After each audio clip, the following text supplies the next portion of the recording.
দুটি আইনের চূড়ান্ত অনুমোদন ও তিনটি আইনের নীতিগত অনুমোদন দিয়েছে উপদেষ্টা পরিষদ। বৃহস্পতিবার সকালে তেজগাঁও কার্যালয়ে প্রধান উপদেষ্টা ড মোহাম্মদ ইউনূসের সভাপতিত্বে অনুষ্ঠিত বৈঠকে এগুলোর অনুমোদন দেয়া হয়।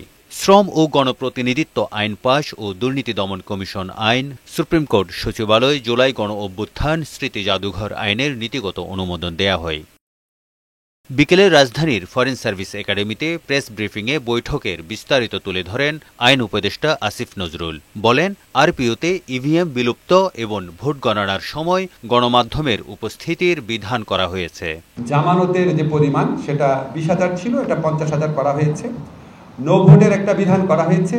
যেই নির্বাচনে একজন প্রার্থী থাকবে, আপনাদের 2014 সনের ভুয়া ইলেকশনের স্মৃতি নিশ্চয়ই মনে আছে, 153টা না 54টা আসনে একজন প্রার্থী ছিল, সাধারণ নির্বাচন ছিল। এই ধরনের নির্বাচন যেন না হয়। একজন প্রার্থী থাকলে সেখানে যারা ভোটার আছে তারা না ভোট দিতে পারবে, যেই প্রার্থী পছন্দ না, তখন সেখানে আবার নির্বাচন হবে। দুর্নীতি দমন কমিশনের ক্ষমতা বাড়ানো হয়েছে উল্লেখ করে আইন উপদেষ্টা জানান, পলাতক কেউ যাতে নির্বাচনে অংশ নিতে না পারে সেই বিষয়টি আরপিওতে যুক্ত করা হয়েছে। দুদকের অভ্যন্তরীণ জবাবদিহিতাও প্রয়োজন রয়েছে।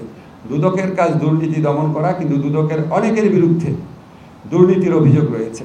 তো এইটা আমরা খুব সিরিয়াসলি নিয়েছি এবং বলেছি যে আজকে আমরা এটা নীতিগতভাবে অনুমোদন করলাম।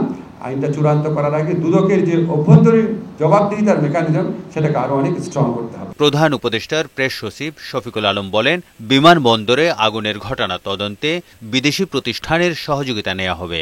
চিফ অ্যাডভাইজার বলেছেন 1 সপ্তাহ ফায়ার প্রিপারেশনের জন্য, ফায়ার সেফটির জন্য 1 সপ্তাহ সবাইকে ডেডিকেট করার জন্য, যাতে 1 সপ্তাহ ডিক্লেয়ার করা হয় যে এটা ওই পুরো সপ্তাহটা বাংলাদেশের যত প্রাইভেট এবং পাবলিক প্রতিষ্ঠান আছে তারা তাদের যে ফায়ার প্রিপারেডনেসটা ওরা চেক করবে।